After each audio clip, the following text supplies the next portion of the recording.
There are stories history forgets. And then there are stories it buries on purpose. In a locked archive in Pennsylvania, there are pages no court ever saw. 17 witnesses spoke. 9 of them were dead within months. Not from the flood. From something that came after. There is a box. Not metaphorical. Not symbolic. A real box. Wood. Iron latched.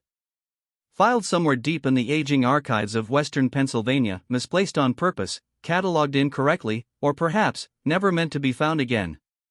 Inside it are papers. Field notes. Handwritten. Precise. Urgent. They belong to a man named Harold Fenwick. A coroner's investigator. A man who arrived in Johnstown after the water receded. And began asking questions no one wanted answered. He worked for exactly 3 weeks. Then he was dismissed. No explanation. No formal record. No replacement. And the notes he compiled. Notes containing interviews with 17 witnesses. Were never entered into evidence. Never spoken in court. Never printed. Never acknowledged. 17 voices. 17 people who saw something. 9 of them were dead before the year ended. Not during the flood. After. The official story is simple. Clean. Convenient. On May 31, 1889, after days of relentless rain, a dam failed. Water surged down a narrow valley. A tragic accident. A force of nature. 2,200 people died. Case closed. But the truth is rarely buried under just water. Sometimes it is buried under silence. Before we return to that day. Before the roar, before the darkness, before the valley became a grave. You need to understand the place that was erased. Because Johnstown was not just a city. It was a basin. A bowl carved into the earth, surrounded by steep ridges that rose like walls on every side. Beautiful, from a distance. Deadly, if anything ever filled it too quickly. By 1889, Johnstown was alive. 30,000 people. Breathing. Working. Struggling. The air was never still. It carried the metallic scent of industry, iron, coal, ash. From before sunrise to long after dark, the furnaces of the Cambria Iron Works glowed like artificial suns. Men moved through firelight and smoke, shaping the skeleton of a growing nation. Railroad beams. Steel rails. Bridges. America was being built there. One blistered hand at a time.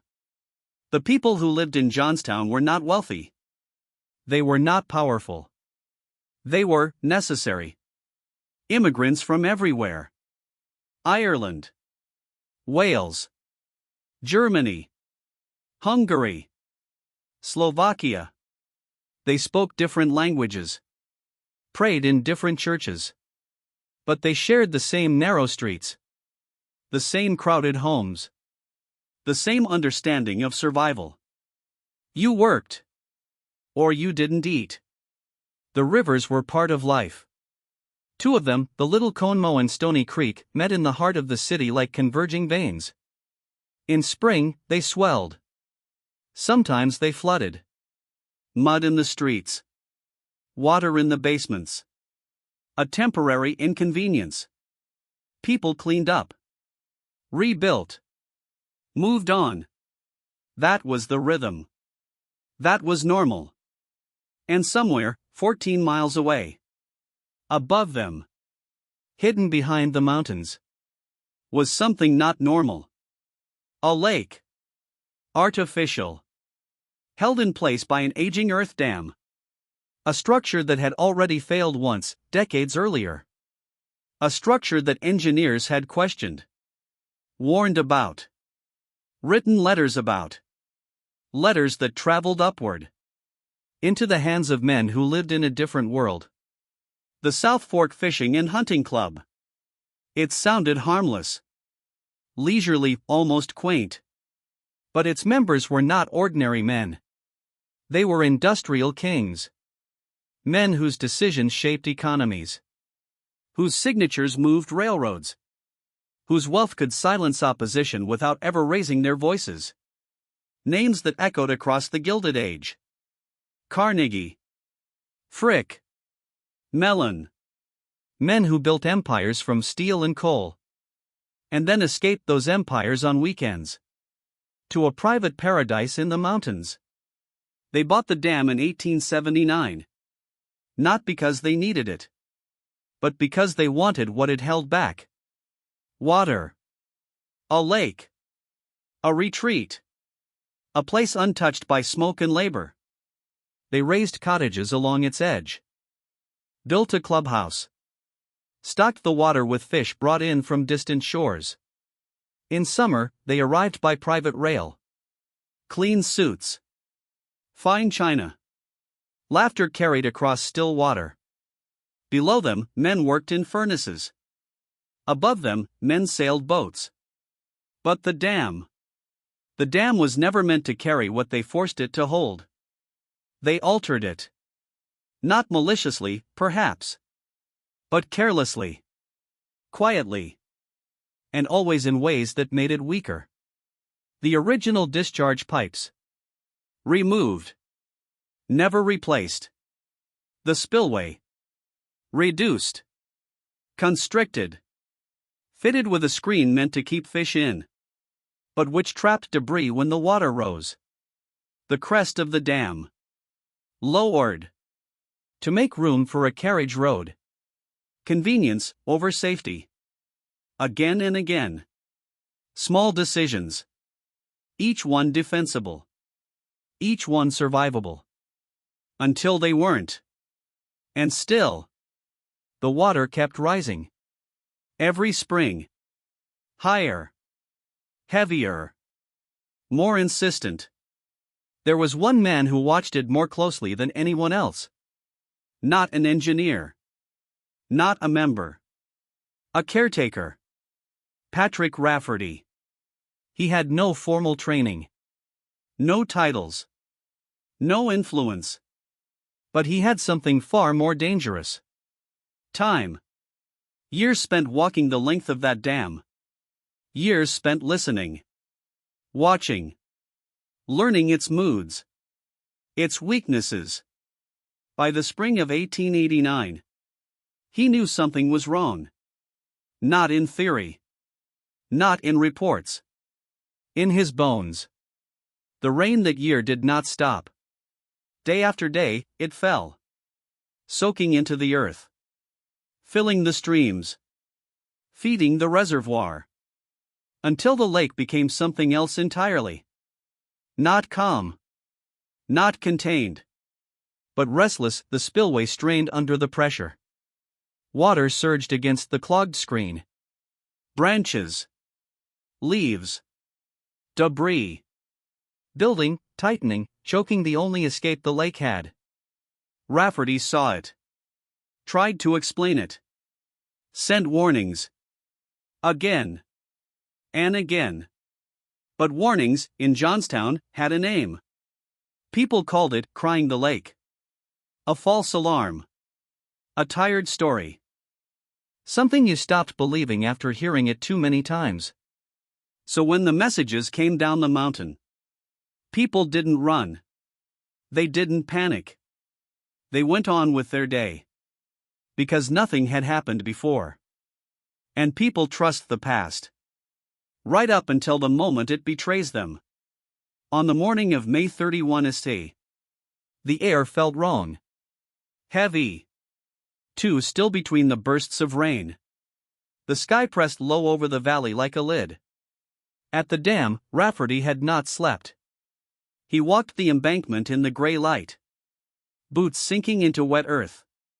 Listening. And then he heard it. Not loud. Not obvious. But unmistakable. A low vibration. Deep. Resonating through the ground beneath him. The kind of sound you don't hear with your ears. But with your body.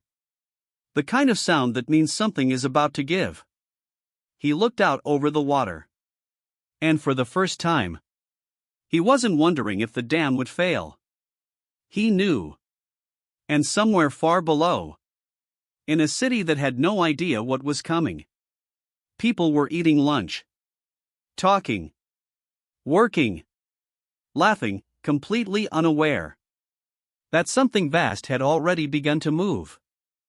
Long after the water disappeared, the silence remained.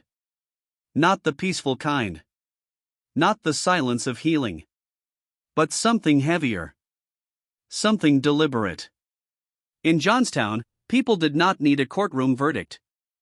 They did not need legal language or official conclusions. They had seen enough. Felt enough. Lost enough. They understood. Not in words, but in instinct. In the quiet way conversations stopped when certain names were mentioned. In the way fathers spoke carefully around their children. In the way mothers avoided questions they could not safely answer. Something had gone wrong. Not just with the dam, but with the truth. And that understanding settled into the bones of the town. It stayed there. Years passed. Children grew into adults. But the feeling remained. A quiet, inherited mistrust. Of officials. Of institutions. Of men who spoke with certainty from distant cities. Because in Johnstown, certainty had killed people. But there was one man who refused to let that silence harden into history. Harold Fenwick. He did not arrive as a crusader. He did not come seeking scandal. He came for the dead. Fenwick was a deputy coroner. Early 40s. Precise. Disciplined. Before that, he had been a surveyor. A man trained to measure land. To read terrain. To understand how structures fail. He believed in facts. Not rumors. Not outrage. Facts, and in the aftermath of the flood. Facts were everywhere. Scattered like debris. Bodies. Timelines. Fragments of testimony. At first, his task was simple. Determine cause of death. Drowning. Blunt force trauma. Crushing. But Fenwick was not the kind of man who stopped at surfaces. Because every body told a story. And every story raised a question. Why here? Why now? Why so many? And slowly, almost against his own expectations, the questions began to point upward. Toward the mountain. Toward the dam. And toward the men who owned it. The pattern begins. It started quietly. A single account. Easy to dismiss. A woman named Agnes Driscoll. A widow. She ran a boarding house in South Fork Village.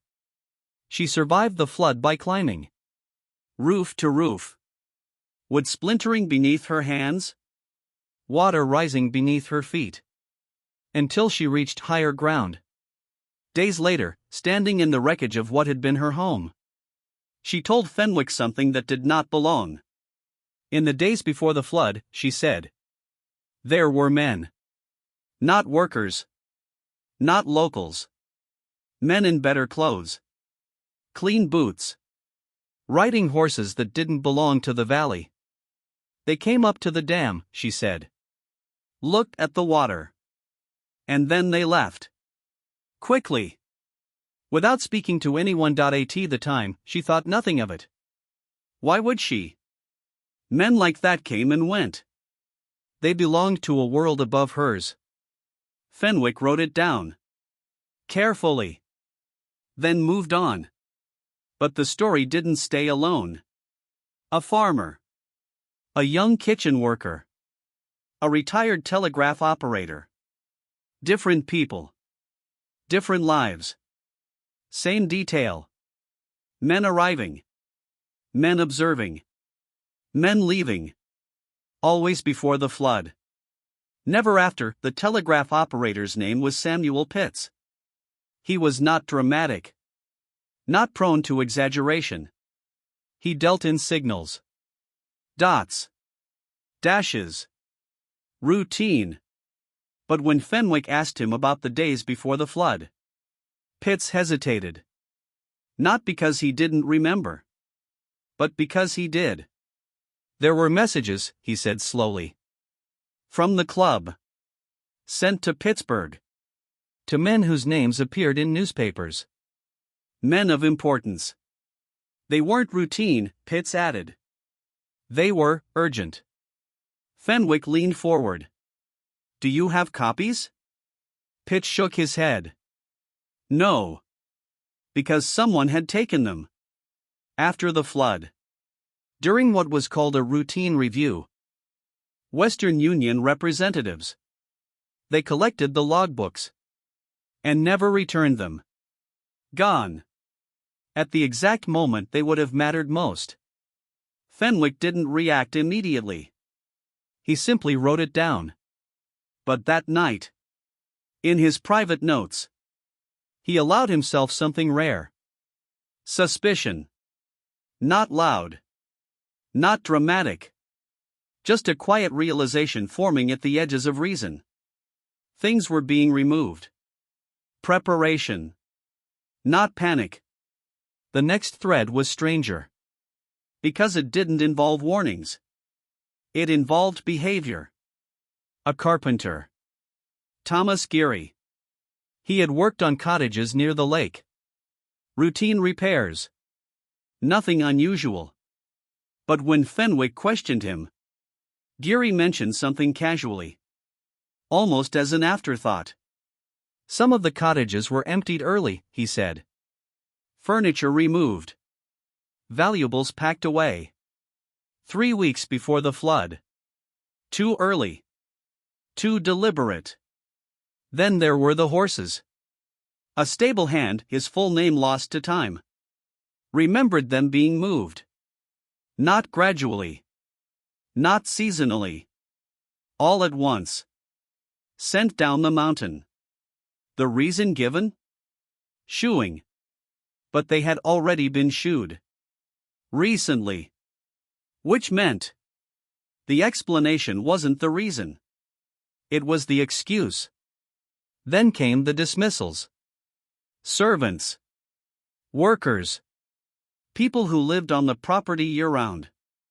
Let go. Suddenly. Paid off. Sent away. No warning. No clear cause. As if someone was reducing the number of people present. Before something happened. The child who saw too much. And then there was the journal. A small thing. Leather-bound. Belonging to a 12-year-old girl. Clara Nunnally. She survived the flood by clinging to a piece of roof. Floating. 4 hours. Between wreckage and bodies. But her most important memory came before the water. 2 days before. Fenwick read the entry slowly. Carefully. She described a wagon. Men standing near the lake. Dressed well. Silent. Watching the water. They looked worried, she wrote. One of them kept taking his hat off and putting it back on. Children notice things adults ignore. Because they don't yet know what to dismiss. She didn't understand what she was seeing. But Fenwick did. Men who owned the dam. Standing at its edge. Watching it strain. And leaving. The shape of something hidden. Individually. Every detail could be explained. That was the brilliance of it. Nothing was undeniable. Nothing was provable. Each piece, harmless. But together? They formed something else entirely. A pattern. Not of accident. Not of surprise. But of awareness. And worse. Preparation. Fenwick saw it. Clearer each day. And one question began to consume him. Not about the dam. Not about engineering. But about morality. If they knew, why didn't they warn the valley? Not a message. Not a system. Not a coordinated effort. Nothing that matched the scale of what was coming. 2,000 lives below them. And above. Silence. The moment he went too far. 3 weeks into his investigation, Fenwick was no longer just documenting. He was approaching something dangerous. Names were repeating. Connections forming. He began preparing formal requests. Depositions. Statements under oath. He was getting close. Too close. And then, without warning, it ended. A letter. Dry. Bureaucratic. His position was no longer required. Reorganization. No explanation. No appeal. Just removal. The timing was precise. 5 months after the flood. Just as his investigation began to take shape. Just as the scattered pieces began to resemble something undeniable. Fenwick read the letter twice. Then folded it. Because men like him understood something instinctively. You don't need to be told why. You just need to recognize when. And this was the moment he had been told to stop. But he didn't. Not immediately. Because some truths, once seen, refuse to go away. There is a moment in every disaster. A moment that does not look like tragedy. No sirens. No screams. No breaking of earth or sky. Just a room. A conversation. A choice. And in the case of Johnstown, that moment came 5 days before the water. The silence around the truth. By the winter of 1889, Harold Fenwick understood something clearly. The truth was not being argued. It was being avoided. Not denied outright. Not publicly buried. Just guided away from. Like a river redirected. Every door he knocked on opened just enough for someone to politely close it again. Newspaper offices. Dim rooms filled with ink and paper. Editors who listened carefully. Who nodded. Who read his notes in silence. And then declined. Not angrily. Not dismissively. But carefully. As if they were men standing at the edge of something deep. And choosing not to step forward. Because in Pittsburgh, truth had weight. And some men were too heavy to challenge. Fenwick learned quickly. This wasn't about evidence. It was about consequence. To accuse the men of the South Fork Club was to threaten something far larger than a story. It meant risking money, access, power. And power, in that city, was not abstract. It had names, faces, railroads, banks, steel. So the truth did not disappear. It simply had nowhere to go. At one paper, a young reporter stopped him in the hallway. He spoke quietly, carefully, looking over his shoulder as if the walls themselves might listen. There was a request, he said. Not an order. Not a threat. A request. From someone connected to the club. That coverage of the flood. Remain focused on relief. Recovery. Charity. Not blame. Not responsibility. Not questions that pointed upward. Fenwick said nothing. Because he understood exactly what that meant. No one needed to say more. There was one man who might have listened. Robert Cassidy. A state assemblyman. A voice for accountability. He had spoken loudly after the flood. Demanded answers. demanded justice. So Fenwick brought him everything. The notes. The patterns. The testimonies. They met once. Then again. The second meeting lasted longer. Too long. And after that, Cassidy changed. Not suddenly. Not publicly. Just quietly. He stopped returning letters. Stopped speaking on the subject. When Fenwick traveled to see him, he was told Cassidy was unavailable.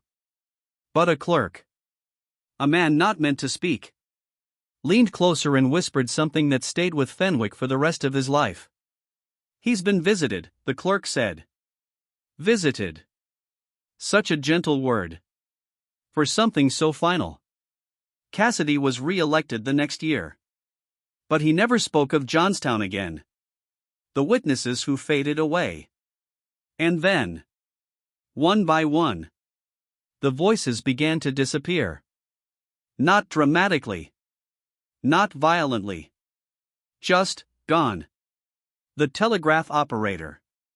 Dead from a sudden stroke. Healthy 1 month. Gone the next. The farmer who saw the writers. Sold his land.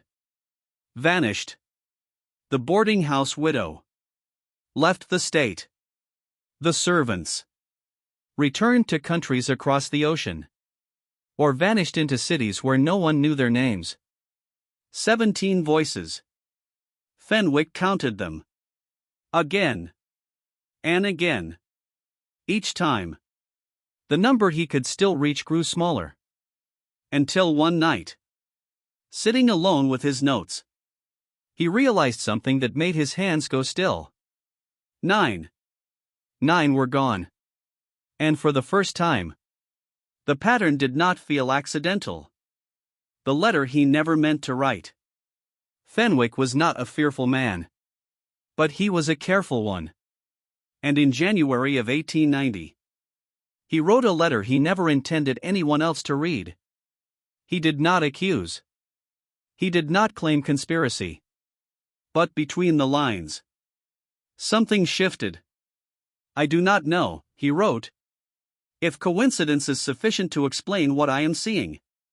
That was as far as he allowed himself to go. But even that was enough. Because a man like Fenwick did not question coincidence lightly. The fire that cleansed the record. In March, there was a fire. Small. Contained. A building in South Fork. The telegraph office. Officially, it was an accident. A stove left burning. But among the things destroyed were old records. Papers. Logs. The kind that might have answered questions. The kind that might have confirmed what had been sent. And to whom? Gone.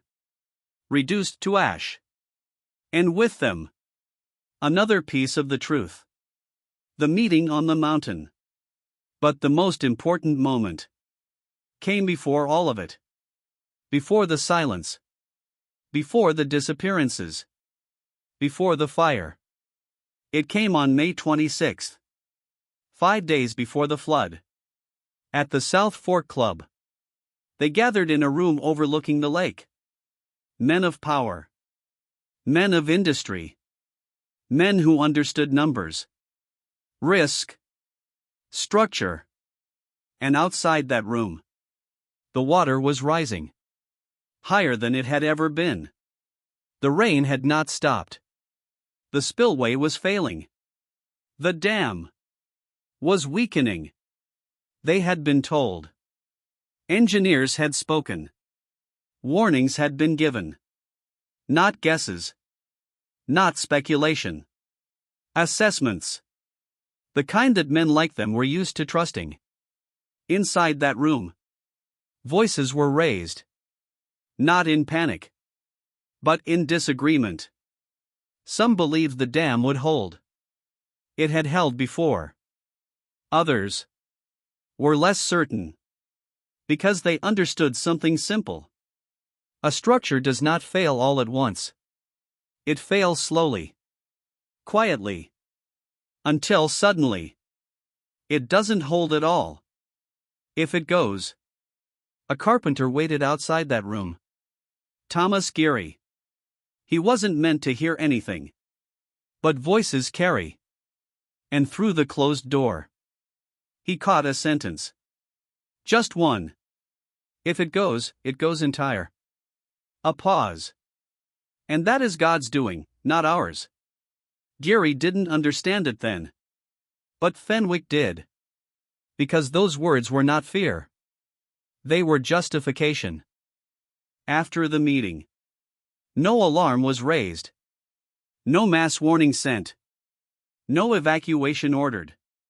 No urgent message carried down the valley with the weight it deserved. Nothing that matched the danger they faced. Instead, small things happened. Quiet things. Valuables removed. Horses relocated. Messages sent privately. Not to the valley, but to Pittsburgh. To men who could act for themselves. Who could leave. Prepare. Distance themselves. While below, 30,000 people went about their lives. Unaware. Unwarned. Unchosen. The sin of stillness. It is easy to imagine evil as action. As something loud. Violent. Deliberate. But sometimes, evil is quieter than that. Sometimes, it is the decision to do nothing. To wait. To hope. To protect yourself. While others remain in danger. And call it fate. Call it weather. Call it God's will. So that when the water comes, you can say, there was nothing you could have done. But Fenwick knew better. Because the evidence did not point to chaos. It pointed to choice. And choice carries weight. Even when history refuses to measure it. And then, the rain continued. Above the valley, the lake kept rising. At the dam, men worked through the night. Clearing debris. Fighting something already too large to control. And far below, in Johnstown, children slept. Fathers worked. Mothers prepared meals. The world continued. Because no one had told them. It was about to end. There is a sentence that does not appear in any official record. It was never written into testimony. Never spoken in court. Never printed in a newspaper. And yet, it explains everything. Better the rain. Better the storm. Better the flood. Better the destruction of a valley. Than the admission that it could have been prevented. Because prevention has consequences. It leaves evidence. Responsibility. Blame. And for men with power. Those are far more dangerous than water. The choice. The dam had held before. That much was true. Year after year. It endured. Strained. Groaned. But held. And that history became a kind of comfort. A quiet lie men tell themselves when they no longer want to act. It held yesterday. It will hold today. But that is not how failure works. Failure waits. Patient. Unseen. And when it comes, it does not negotiate. The men at South Fork understood this. At least some of them did. They had the information. The warnings. The rising water. The failing spillway. They knew the margin was gone. And still, no warning came down the mountain. Because a warning would have changed everything. It would have meant evacuations. Panic. Questions. Investigations before the disaster. Not after. It would have meant proof that they knew. So instead, they chose uncertainty. Or at least, they chose to appear uncertain. And when the water came, it carried away the question with it. A clean disaster. There is something terrible about a natural disaster. But there is something far worse about a clean one.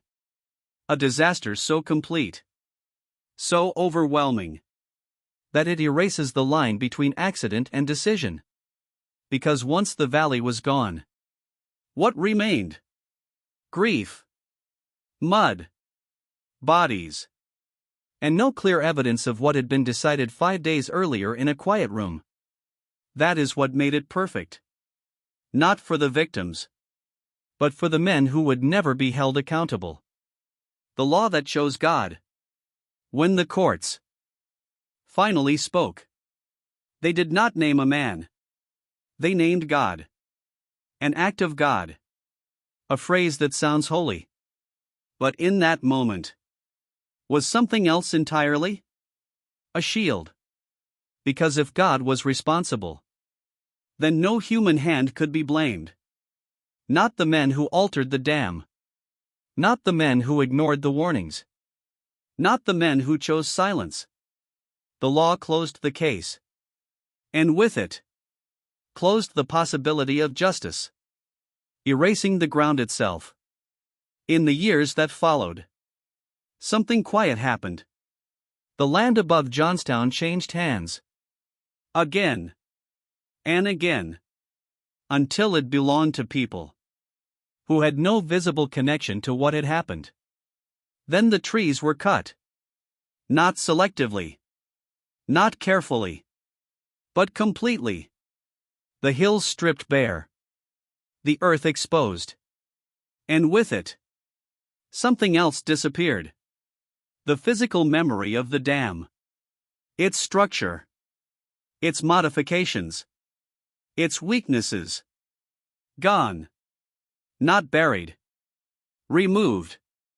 So that when future generations came to ask questions, there would be nothing left to examine. No scars. Only stories. The survivors who remembered. Johnstown was rebuilt. It had to be. Cities do not simply vanish. They return. Different. But alive. New houses. New streets. New lives. But underneath it all, something remained.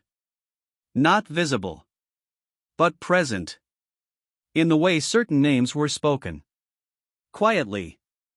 With weight. In the way some families refused to buy steel. From certain men. Small acts. Meaningless in the world of industry, but deeply meaningful in the world of memory. Because when justice is denied, memory becomes resistance. The men who carried it. Patrick Rafferty never spoke much about that night. But he carried it. In the way he drank. In the way he prayed. Every morning. Without fail. Because some men don't talk about what they've seen. They try to survive it. Daniel Coyle, the boy who rode with the warning, lived long enough to be asked the question. Could more have been saved? He paused. Because he knew the truth. There was a time, he said quietly, when everyone could have been saved. And then, he said something that history should never forget. That time had passed, before I rode. The box that remains. And somewhere, perhaps, there is still a box. Wood. Iron. Dust covered. Filled with notes. 17 voices. Fragments of a truth that never reached the world. Maybe it exists. Maybe it doesn't.